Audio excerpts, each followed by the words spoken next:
my eyes started opening and I was like, whoa, maybe I had this social media thing wrong. Maybe it's not about posting a bunch of organic content. Maybe it's about figuring out how to use ads to scale my business. So I went back to the drawing board and I started thinking, how can I change my approach? And the big unlocking experience was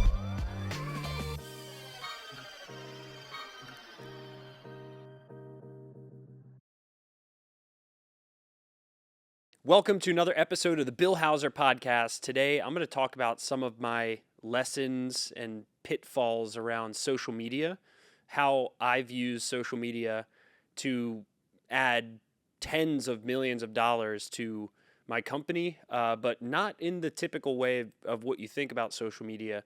I know when I got started doing social media, I thought that it was about putting out organic content and getting really good, like the Alex Hermosi type stuff at putting out free content. And I did that for a while. I did, Facebook and Instagram stories every single day for, 4 years. We're talking like 5 to 10 personal, stories per day. I did a ton of YouTube videos. I did a ton of short form content on Instagram and all of the short form channels. And I didn't really get amazing results from it. And I just tried to stay as consistent as possible. I'm very stubborn in regards to that. So I kept doing basically the same thing for years and years and years. They call that insanity when you do the same thing and expect different results. And yet I just kept doing it until I met my business partner, Andy Stickle. And I remember the day I had my first call with him. Actually, it was my second call with him. I reached out to him to interview him on my podcast at the time, which was a different podcast than this. And I reached out to him and I saw he was running all these ads to law firm owners. And he had this famous intro line, "Hey, law firm owner," that he'd put at the beginning of every single one of his videos. And I reached out to him. And I was like, hey, I'd love to learn what you're doing. I'd love to share a little bit about what I'm doing to grow my business. So we ended up having a call, and it was me interviewing him on the podcast, which then led to a follow-up where we ended up having a mastermind call. And during that mastermind call, he kind of shared with me what he was doing on social media. And the big thing that scared the crap out of me was the fact that he was spending $60,000 a month on Facebook ads specifically. And I asked him, like, what kind of results are you seeing? How much are you paying per lead? How many opt-ins are you getting? Blah, blah, blah, stuff like that. And my eyes started opening and I was like, whoa, maybe I had this social media thing wrong. Maybe it's not about, posting a bunch of organic content. Maybe it's about figuring out how to use ads, which is more scalable, to scale my business. So I started becoming obsessed with social media advertising, and it was painful in the beginning. When I first, tried doing this myself, I made a ton of mistakes. My first social media ad really was me just, waving at the camera and saying, hey, do you want to, book a free consultation with my company to learn how you can grow your business? And of course, nobody downloaded it. Nobody cared. And the challenging thing about that was I spent, probably $10,000 on my first set of digital ads on social media. And when I did that, I got zero return from it, which then caused me to pause all of my ads online because I was scared and I didn't have another $10,000 to blow. So then I started doing Google ads, and I basically stopped doing social media ads for a while. I started doing Google ads, and I did get an immediate ROI. I was turning 44% of the people that clicked on a Google ad and called my business when I was much smaller at the time. I was the person doing sales for us. And I would turn 44% of the people who came in through our Google Ads campaigns into a assigned customer of our business. So that was super exciting. And I was probably spending somewhere around, I don't know, $2,000 in ad spend to generate a client. And our average client was at that time bringing in about $18,000 per year. So you can do the math. That was like a 9x return on investment. And once I saw those numbers, I started really falling in love with advertising to generate clients in my business rather than organic content. So about a year and a half goes by, and I'm thinking to myself, I really got to figure out this social media advertising thing. Andy is getting this huge return on investment from spending 60 grand a month on it. Just because I did one thing that didn't work doesn't mean the entire opportunity of social media doesn't work, right? So I went back to the drawing board and I started thinking, how can I change my approach? And the big unlocking experience was I realized how important it is to have a sexy call to action and also a call to action that gives the prospect distance. So I'll explain these two concepts. So first of all, let's talk about the concept of a sexy call to action. And what is a call to action? A call to action is what happens after they click the ad. What is the thing that you're actually asking someone to do, right? So sometimes, like one example of a call to action is a free consultation. Okay, that's one example of a call to action. Another example of a call to action is register for my webinar coming up next week. That's a different call to action than, click the link below to get a free consultation, right? And a different type of call to action is download my free ebook, right? And then another type of call to action would be, I don't know, get this free guide or, get this free cheat sheet. There's a million and one ways that you can change a call to action to make it less stressful to a prospect than them agreeing to give you their personal time. Because that's like the most invasive thing you could ever ask someone is, hey, you don't know me, but give me 30 minutes of your time. The only asset that you don't get back in your life, I want from you, right? So it's a tall ask to ask people to book a free consultation with you, especially when they don't know you. So the biggest unlocking experience for me was transitioning from trying to book free consultations to trying to give people free value, right?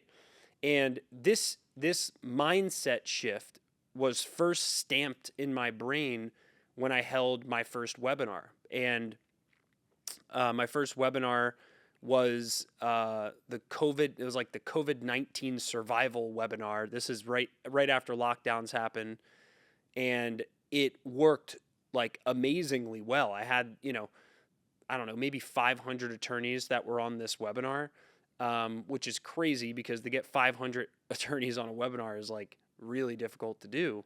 But since it was such a trending topic and I was the first person to put out content that was valuable around how to survive COVID-19, and I, assembled thought leaders and stuff like that, it was really easy to promote because it was valuable. And someone registering for a webinar, it gives them a bunch of distance, which is the other concept I'm talking about. Is what is distance? Well, there's not really much distance between a prospect and you when you ask them to book a free call with you, right? But there's more distance when they're just a faceless name on a webinar, right? And that distance is important in the trust building process, right? I always say you want to build trust from a distance first before you build it up close, right? And the beautiful thing with marketing nowadays is you can build trust from a distance. Another example of trust from a distance is a book, right? Like a lot of authors will have, best-selling authors will have, 100,000 people buy their book, and they've never actually met the person face to face, but you're able to provide so much value to people at scale with something like a book, right? Or something like a webinar without stressing the person out by forcing them to book a one-on-one consultation with you. So for me, that was one of the biggest unlocking shifts for me as I went from free consultation to, hey, here, I wrote this amazing book that's going to solve all these problems for you. Click the link to get it.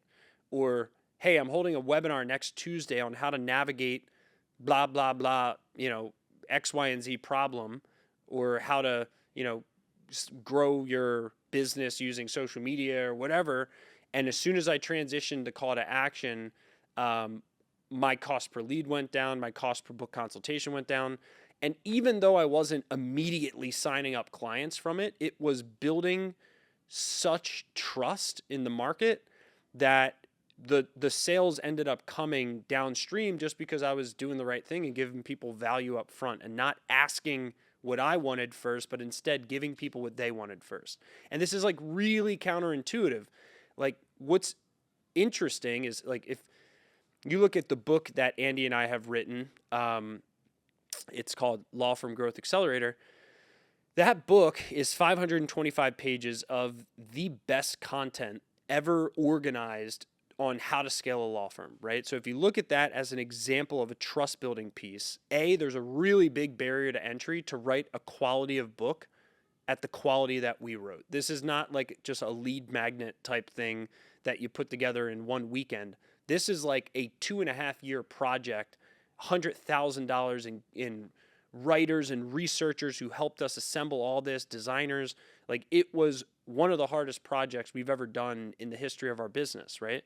Why would we put 2.5 years into a book like this? Well, because it is one of the best ways to build trust from a distance. Now, let me give you this counterintuitive point. How much money should we pay to get our book in someone's hands? Isn't that so counterintuitive? Think about it. You'd think when you create a book that you should be getting paid money when people buy your book. Yeah, that's probably 1% of authors, right? But books they actually provide more value to the author in for the majority of books that are tied to a business. They provide more value to the author than the actual reader, right? Financially, right? And this is so counterintuitive. If I sell one of my books, as an example, right? Or let's say I sell 100 of my books, right? And 15 in every people who buy the book end up inquiring about my company's services, right? So think about that. That's 15% of people who buy a book from us end up, this isn't an actual number, I'm just pulling this out of thin air, but let's say 15% of people who buy the book actually inquire about our services, okay? Let's say that it costs us $100 to sell the book. Let me do the math real quick. $100 to sell the book times 100 people buy the book. That means it costed us $10,000 to sell 100 books. $100 in advertising spend per book download, okay, times 100 book downloads. 100 times 100 is $10,000. $10,000 divided by 15 leads means that I'm spending $667 per lead, right? Okay. Now, let's do the math on this. $667 per lead. That means every $667 I spend promoting my book to get people to download it, I get one interested person to inquire about my company's services. Okay. So let's say that 1 in 3 people who inquire about my company's services end up becoming a customer. Okay. 667 times 3. That means it cost me $2,000 to generate a customer, right? From someone who bought my book, right?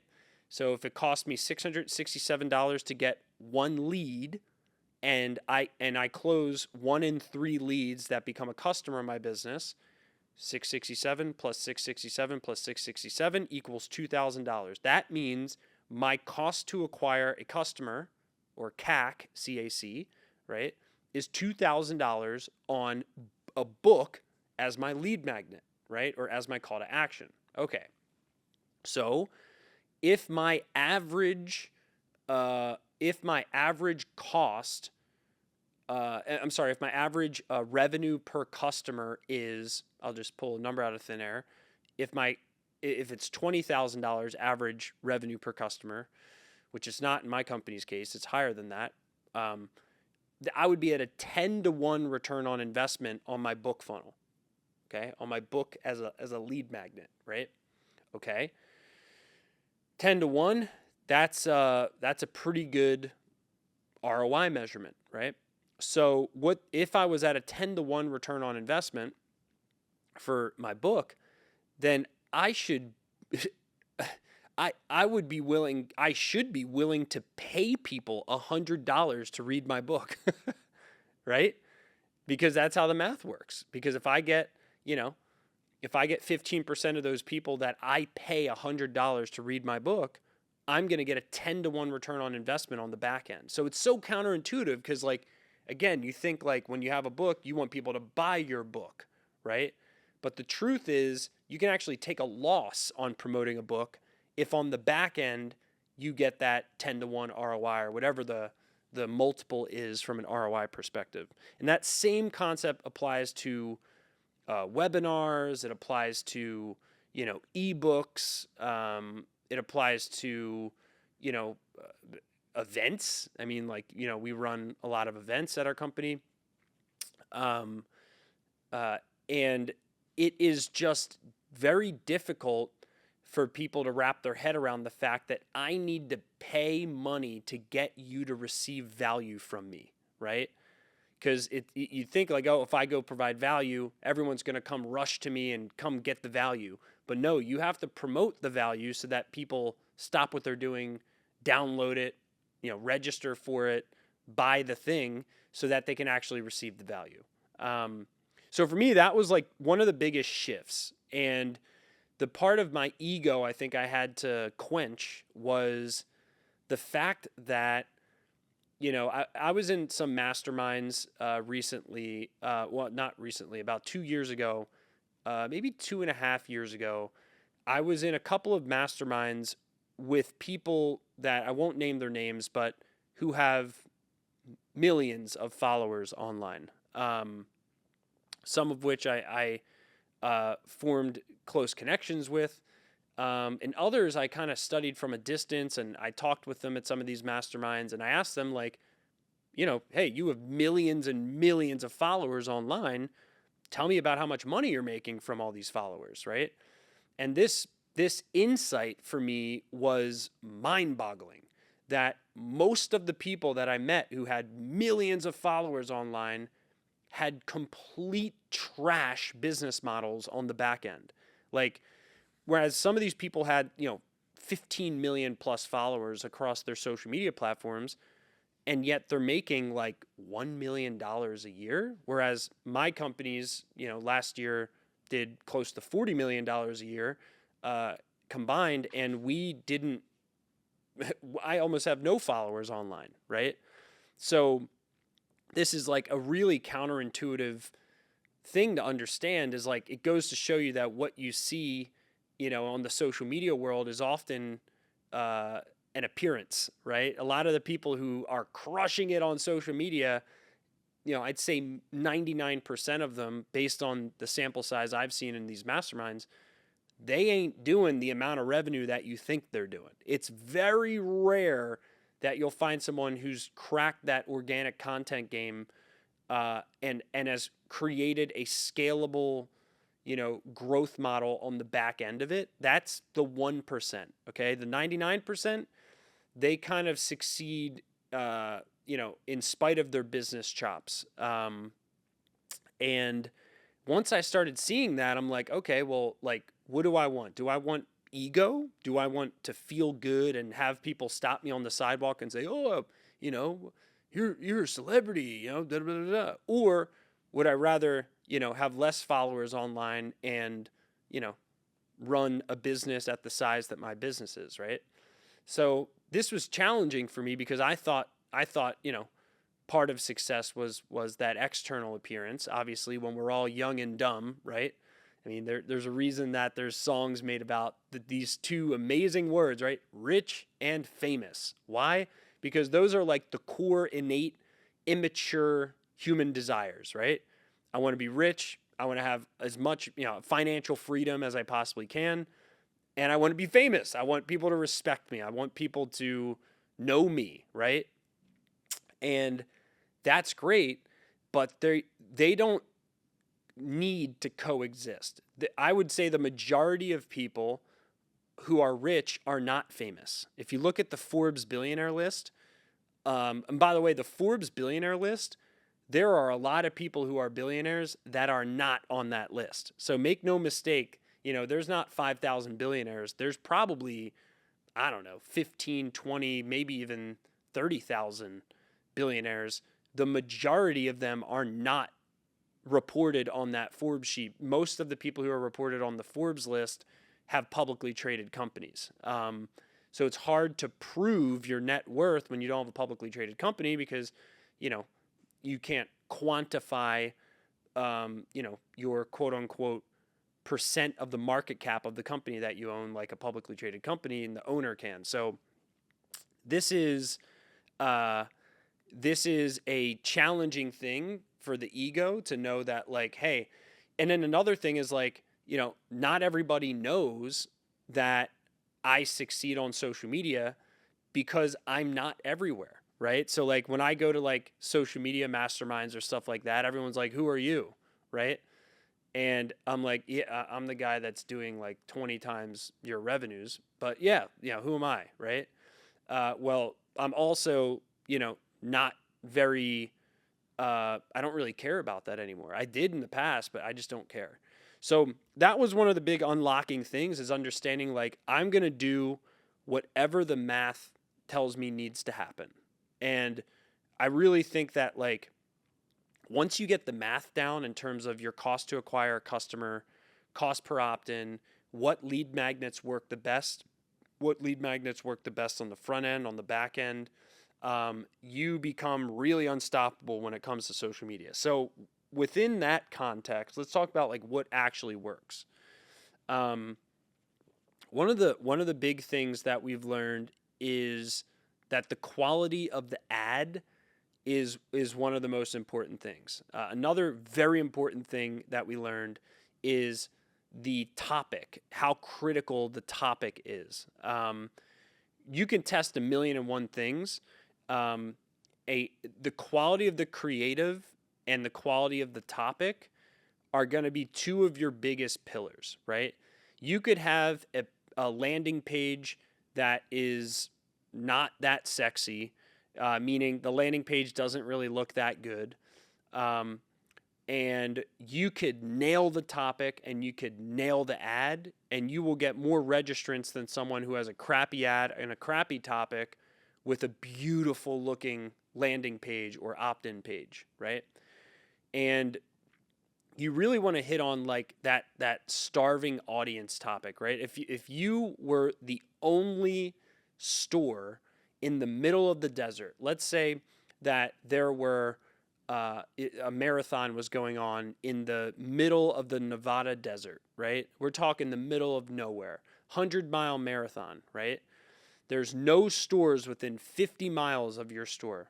At the midway point of the marathon, okay, 50 miles into this marathon, there is nothing to your left, nothing to your right. You're running the marathon and you come across this one convenience store, right? It's your store, let's say. And these marathon runners come up. This is their only chance to get water, right? Let's say your store is complete trash, right? It looks terrible. The design is terrible. Let's say that, the sign for the name of your store is run down. There's cobwebs on the walls, blah, blah, blah, whatever. Do you think a runner who's in the heat of the sun of the Nevada desert gives a crap that your store isn't perfectly designed and that there's cobwebs on the wall and that the name of your store sign is falling down? Do you think they're going to care, or do you think they're going to run to the refrigerator section and grab the only chance of water that they have, right? So that's the whole concept of finding the starving crowd, right? Finding what your potential customers need so badly that they'll do whatever it takes to register or to download the thing that you're offering, right? So understanding that concept of the starving crowd, it makes your ability to pick topics much more strategic, right? You understand that like appealing to someone's pain is always going to be more effective than appealing to someone's pleasure, right? How to avoid X, Y, and Z pitfall typically will work better than how to gain this positive thing, right? Because fear motivation is 2 times as effective as pleasure motivation, right? We are 2 times more motivated to avoid what we fear than we are to get what we want, as weird as that sounds. So, like, another example of this is when I started holding my webinars, the topic thing that I figured out, everything else didn't really work well. Our ads weren't even good at that point in time. And I had 3,777 attorneys sign up for my 4th webinar ever. And that's because PPP loans were announced. And then 2 days later, I was the only person holding a webinar on PPP loans, right? So that whole concept was mind-boggling to me, that I could, our landing pages at that point in time, the page that we would send people to from the ads was trash, but it didn't matter because I was talking to a starving audience, people who needed information on how to get free money from the government, PPP loans. So I got the starving crowd topic, kind of thing right. And then over time, we started learning the importance of the ad, right? I remember I was running a Clubhouse room, back when Clubhouse was actually like, a big thing. And I was running a room, and this guy who manages like tons of advertising for like Nike and huge brands, millions and millions of dollars a month on Facebook ads, ran all these tests, did all this stuff. And he said that the key to a successful Facebook campaign, the number one key was the quality of the creative, the quality of the ad, right? If you have an ad that's just static noise and black, right? And then just a black image, right? You're not going to compel anyone to click that ad, right? It's going to be confusing. The text is, the script is non-existent. It's static noise. The image is just black. There's nothing to actually captivate the eye, right? So, you can have so many things right, but if you get the creative wrong, then the chance of the marketing system working is very, very slim. It's basically luck. So what is a good ad, right? Well, I'm not saying theatrical or well produced. That's very different than what I'm saying. I'm saying an ad that captivates someone within the first 3 seconds, right? Because on these social media platforms, you are interrupting someone, right? Any advertisement on any social media platform, you are interrupting someone. And you have to be aware of that person went onto social media to do something other than click your ad. And here you are showing them an ad for something, right? So if you have that consciousness, right, then it forces you to get creative in those first 3 seconds, right? And that's probably one of the most important things is, how do you captivate someone? How do you get them to stop scrolling? How do you get them to be captivated enough to want to learn more and to then watch another second of your video, right? Every second you're trying to sell them on the next second, right? That's why one of the key principles to a good ad is value per second, right? So like as soon as value plummets, as soon as there's an awkward pause, as soon as there's nothingness, like you're going to lose the person on social media because there's a million and one other things that you're doing. You are competing for their attention. There is a million other things that they could be looking at right now, but they are looking at your ad right now. And your number one job is to not lose them. Now, I could do a world-class ad sitting exactly as I am right now in podcast format, right? As long as my script is compelling enough and the video portion of this is enough to keep someone's attention, that could be a good ad, right? But overly theatrical doesn't necessarily mean that there's a good ad. This is why a lot of people struggle who, have kind of traditional video editing experience when it comes to social media, because like, let's say that, traditional, I'm saying like, I don't know, extremely long form pieces of content like movies and stuff like that, is like when you have someone's attention. Okay, if you look at a movie, let's say an average movie is 2 hours long, right? You have 2 hours of time with someone, right?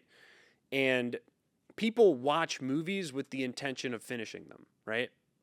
So you already kind of have a captive audience when you start a movie. Yes, you have to captivate attention, you have to maintain attention, but the person chose to watch that movie, right? And when you watch a movie, you watch it in a vacuum, right? Like if you go on Netflix and you click on a show, right? There's not other ads next to it typically. There's not other options. Once you click on it, you are captive, right? You're watching a movie. When you're on social media, you're not captive. You're one scroll away from seeing the next post, the next ad, the next thing that pops up, right? So this is why you've got to be faster pace. You've got to really think about value per second, and you've really got to think about those first 3 to 5 seconds. And then you have to transition to curiosity, right? If you finish answering the question in the person's mind at the beginning of the video, there's no reason to watch the rest of the video, right? So this is why it's important to create tension, right? So like, one thing that works well is like versus, right? Like so-and-so versus so-and-so, right? Well, I need to watch the video to understand what that means, right? So that's like tension, right? I need to resolve the tension by watching this 30 to 60 second video. Another example would be something like, 5 steps to 5 easy ways to, right? Well, if I listen to step one, first way, then I need to listen to the second, then I need to listen to the third. I have to listen to all 5 steps to cure the question in my mind about what are the 5 steps, what are the 5 ways, right? But a different, opposite of that would be, here are some tips to do blah, blah, right? So like, here are some tips to optimize your finances, right? Which would be a terrible topic. But then you're not telling me how many tips, so then there's no reason for me to finish the video, right? So, there's 5 specific ways to double your take-home income in this industry, right? 1, blah, blah, blah, blah, blah. 2, blah, blah, blah, blah, blah, right? So when you start framing your videos in a way where people have to complete the video to answer the unanswered question in their mind at the beginning of the video, you'll see people, start watching your stuff much more all the way through rather than in piecemeal bits and pieces. I think one of the other biggest things we've learned is the importance between ad and landing page relevance, right? So let's say I have an ad that is talking about, I don't know, like, here's 5 ways you can double your income, right? And at the X webinar coming up next week, we're going to be going through these five ways. Okay. If I click that ad and then I'm brought to a page that says, how to sew pillows for your house, right? Well, clearly the ad promised something different than the page that the person who clicked the ad was sent to. So nuances really, really, really, really matter here, right? So we need to make sure that what you say in the ad piques curiosity, gets them to want to complete the video, and then gets them to want to take an action at the end of the video, right? But then once they click the ad, then the goal is to not mess it up, right? So once they visit the landing page, the goal is to almost take the baton, like the landing page's job is to take the baton from the ad and then carry the baton to the finish line, right? So the last thing you want to do is have irrelevance between the ad and the landing page, because that's going to create a high bounce rate. That's going to create people confusion in thinking like, hey, why did I click this ad? I thought I was going to get, a registration link for the webinar that was talked about in the video, but I'm seeing something completely different here. That principle is one of the most important principles. Agora Publishing, one of the biggest information marketing companies in the world, they found that landing page relevance to the ad was the #1 indicator of success in all of the millions and millions and millions of dollars of information marketing campaigns they've ever ran. And the last thing is understanding like how to take a opt-in and turn it into multiple opportunities. So once someone is registered for your thing, right? So they've seen the ad, they register for whatever it is, whether that's a webinar, they download a free book, they buy your book, they whatever it is, right? Then it's how do I turn this registration into something more, right? And that's what you call the thank you page strategy. So once someone is registered for something, how do I turn one opportunity into two opportunities, right? How do I get them to book a consultation with my business, right? Thank you page strategy. The former CEO of Ty Lopez's companies, who I'm good friends with, he told me that thank you pages are one of the most powerful ways to generate leads for any business. Meaning, once someone has downloaded your thing, where you send them after they downloaded that thing is one of the most important things that you can possibly decide on. So some people like to say like, hey, you've downloaded my book. Now meet with an expert on our team to help you learn how to implement the lessons from the book, right? So that's like a segue. That would be like after they download the thing, right? Or, hey, you registered for my webinar, book a call with my team to go through some of the takeaways from the webinar and help apply them to your business, right? So that segue is one of the most important things. And that segue does not all have to be accomplished through a landing page. It can also be accomplished through a human being, right? You can have human beings like a sales team follow up and say, hey, I saw you downloaded our book. I wanted to see if you'd be open to additional value from our company, right? That helps indoctrinate some of the people who have opted in. It helps give more value to people. The more value you give the people, the more business you're going to do with people. And it also helps you kind of turn one opportunity into multiple opportunities. And the key with that is how quick after they opt in does the salesperson reach out. That's the number one metric. If someone follows up within a few seconds, you're going to get an 800% lift in conversion rate. So yeah, I just want to share some of the thoughts that I've had around social media, reflections. It's been a big learning journey. I found my niche in terms of, what our company and myself uses social media for, how we're able to provide value in a different way than maybe what most people think value is, or how you use social media. So just wanted to share some of those pitfalls and lessons. I'll see you in the next episode. If you found value in this podcast, here's one way I can help your firm right now. First, you can get our new book, Law Firm Growth Accelerator. It's everything we've learned over 10 plus years helping lawyers build thriving, profitable firms. The strategies that you'll get in this book work for any practice area and any revenue level. You can get the audiobook and ebook 100% free, or just cover the shipping and we'll send you the physical copy to you in addition to the audio and ebook. Go to smbteam.com/book to get your copy.